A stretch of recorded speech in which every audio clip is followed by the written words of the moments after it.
Hi guys, I am back after a very long time. Today we are going to discuss that what is cache, and we will going to discuss the complete architecture of LRU cache. We will going to code it, and we will consider it as a low level design problem, and we will code it with all the principle considering that it is a low level design problem, and we will try to make it interview ready code, and then only we will try to in we'll try to incorporate each and every technique which can be asked in low level design interviews, and we will going to discuss LRU cache in depth. As I told, LRU cache is one of the eviction policies of cache design. So there are multiple eviction policies. One of them is LRU, one of them is LFU. There are multiple blackjack and whatnot, but we'll not discuss in depth because those are not very frequently used. Only you have to only remember two cache eviction policies. One is least frequently used and one is least recently used, LRU and LFU. So let's start coding it. I'll just open the lead code editor.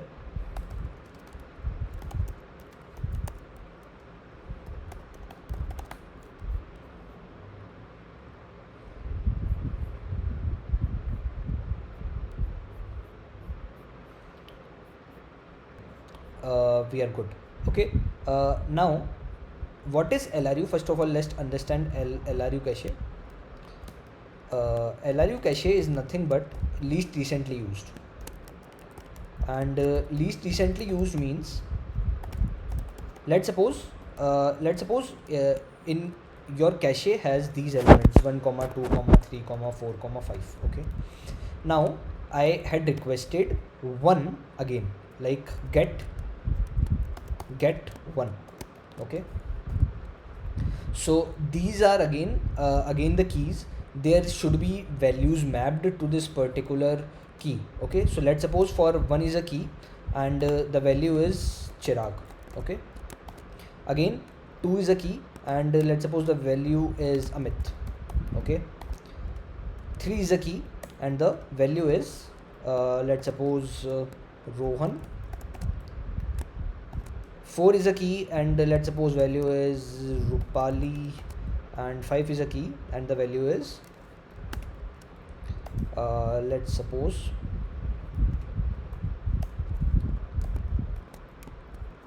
Shrishti.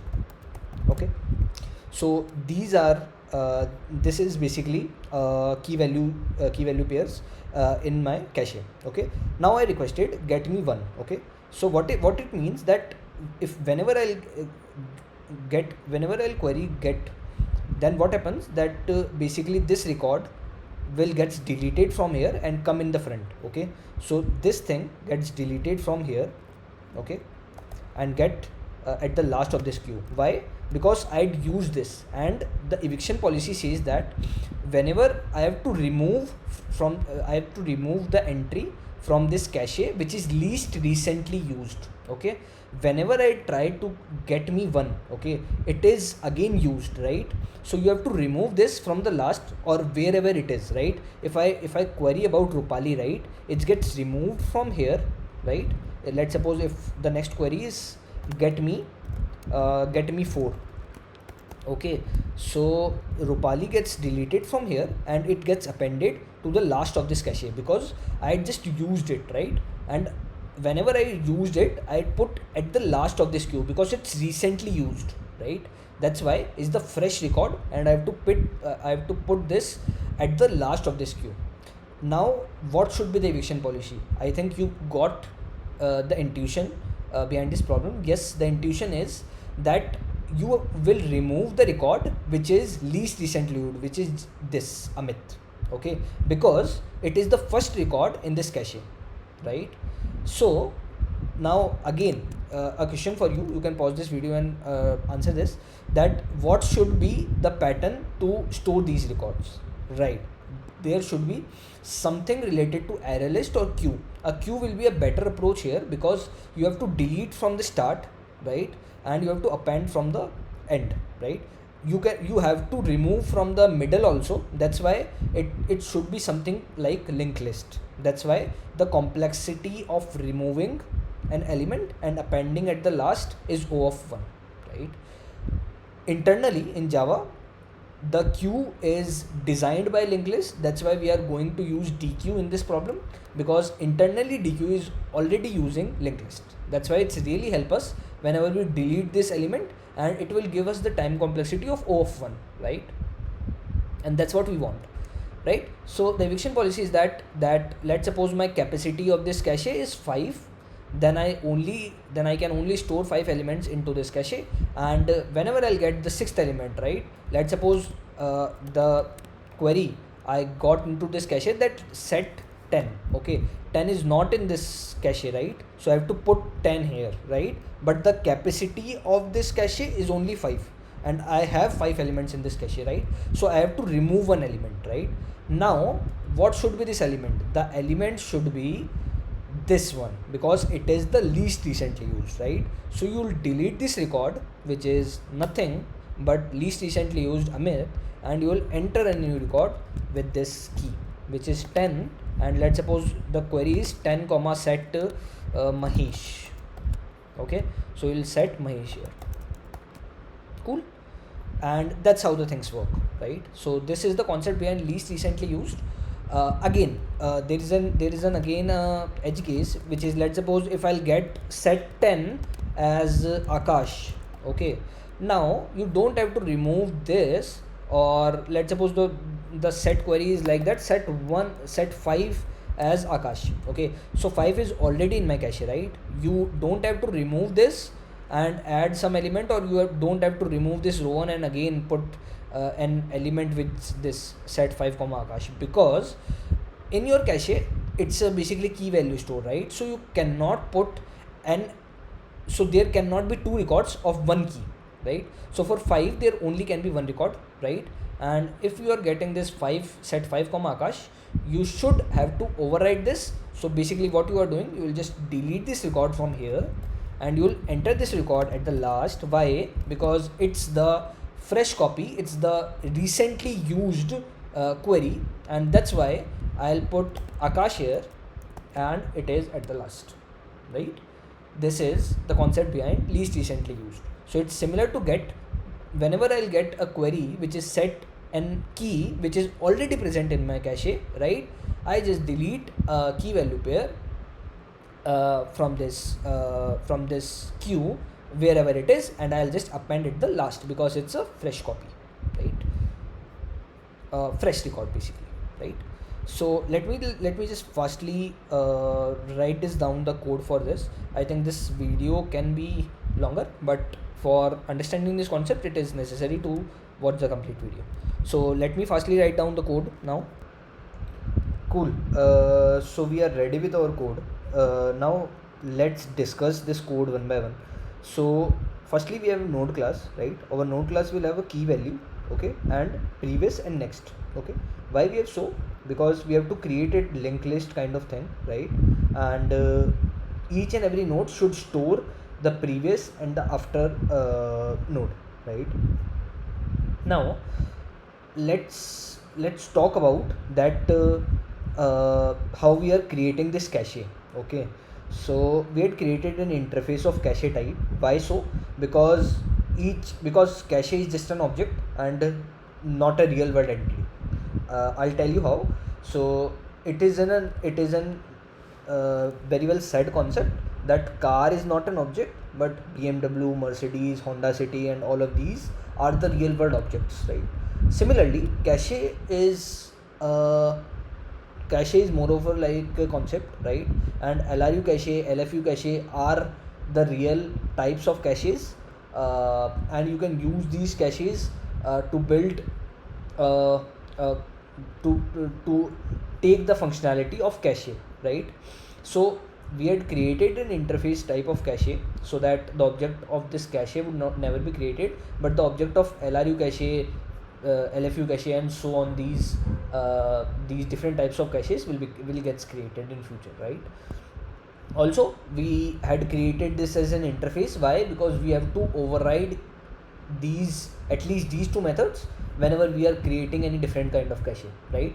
If we are in future we are creating 3 or 4 types of other caches as well, then we have to always override these methods, right? So similarly, we had created an LRU cache, which is just implementing this cache, right? And we have these three things, which is nothing but hash map of integer comma node, which is just storing our key to the node, which is nothing but the pair.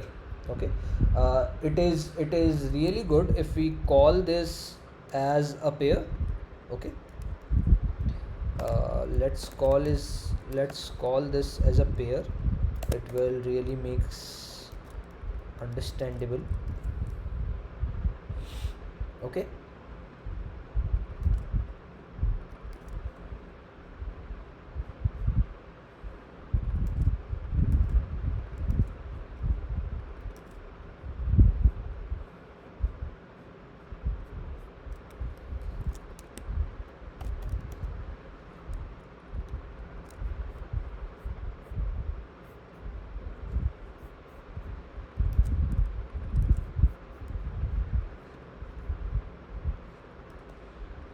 okay, cool,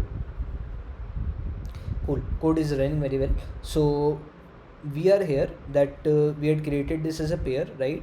So the map will store nothing but the integer, which is nothing but the key value and the pair. Okay, now here we had created a deque. Why? Because for the having the queue functionality, we should have a deque, right? Which is nothing but a type of pair, right? Now what we are doing, we had created LRU cache and we had initialized these variables. Now what the most important thing, what this get and set methods are doing, right? So for this get method, whenever I'll want to get a key, I have two conditions. First of all, I'll check in my map that is this key present. Okay, if in my map this key is not present, then I'll just return -1 because I am not having this element. So let's suppose regarding the previous example, right? We were having 1 2 3 4 and 5 in our queue, right? Let's suppose the request comes of 10, right? If 10 is not there in my queue, in my cache, it just simply returns -1. That's what it's doing. That if key is present, then what it will do, it will fetch the pair from the map, from the hash map, right? By key. That's why we created this hash map. Why? Because whenever we get this pair, right, we want this pair object so that we can remove this pair from the last of the queue to the end of the queue. That's what we had written over here, right? That let's suppose 1 comma Akash and 2 comma Amit and so on. Let's suppose that get request comes for this 1, then this gets deleted from here and this gets appended at the last of this queue, right? That's what we discussed. That's the similar thing we are doing, that whenever I have this variable, I have this key in my hash map, then what I'll do, I'll just fetch the pair by the key and then I remove this pair from the queue and I'll add this pair at the last of the queue, right? And I'll just return the value of that pair, right? That's what the functionality of cache. So this is about the get functionality. Now let's discuss the set functionality. Set functionality is also similar. We have to set a particular key to a particular value. Okay, so we have again two conditions. If in my map the key is already present, right, what I have to do, it's similar like get operation. We had discussed that if the key is already present, just fetch the pair from the map, just remove the pair from the queue, just add the pair from the queue and also update the value of that pair with the new value, right? That's what we are doing, right? This n is nothing but the pair, right? Now now in the else condition, what the thing is that let's suppose if the key is not present in my cache, right? If the key is not present at all in my cache and obviously in the hash map, right, then what should I do? Then the overall functionality of this eviction policy comes into picture, right? That let's suppose if q dot size equal to capacity, right? If q size is at the last, it's the capacity, then we have to evict one element, right? So what the element should be evicted? It's the first element, which is the least recently used. We will evict this first element. We'll also remove this from map. We will remove this from my queue, right? I'll remove this key from my map, I'll remove this key from my queue, and what I'll do, I'll create a new key which is nothing but of this key and value pair, right?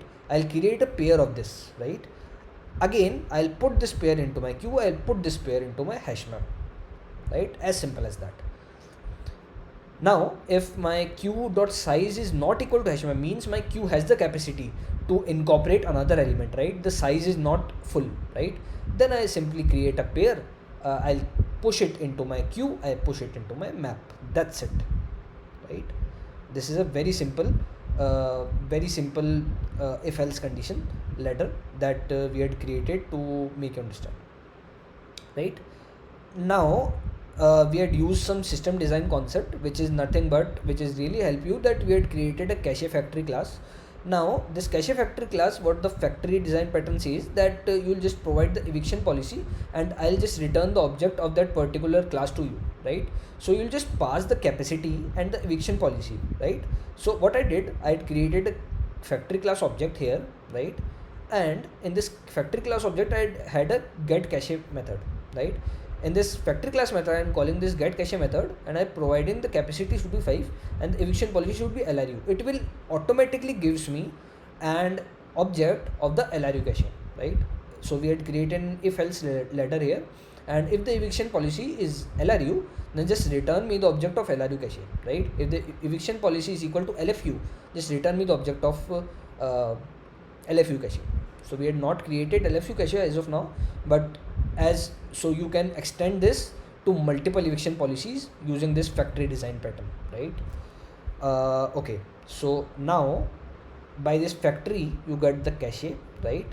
And after getting the cache you can just simply do your operation set and get methods. I'll just show you firstly. I'll just also pasting this code in the description, so you'll easily able to understand this code, right? So let me just run this code and show you. So as I mentioned that the capacity is 5, right? Now you are setting 6 elements, right? Now when you set the last these 2 3 4 5 and 6, right? So the one gets deleted. Why? Because it's the least recently used element, right? So when it reaches to this 6, it checks that okay, I already have 5 elements, which is nothing but 1 2 3 4 5, right? I have to insert this 6, so I have to evict one, right? And what should be that evicted one is this 1, because it is the least recently used. That's what the thing is, that whenever I'll do this system.print.println cache.get1, it will give me -1. Why? Because the cache does not have this element, right? This gets evicted when I have these elements, and whenever I'll do the query for 2 3 4 5 6, it just simply gives me the correct value of these. So for 2 it's 20 30 40 50 60, it's giving me rightly, right? So that was about this. We had discussed the factory design pattern into this, and how the things are working.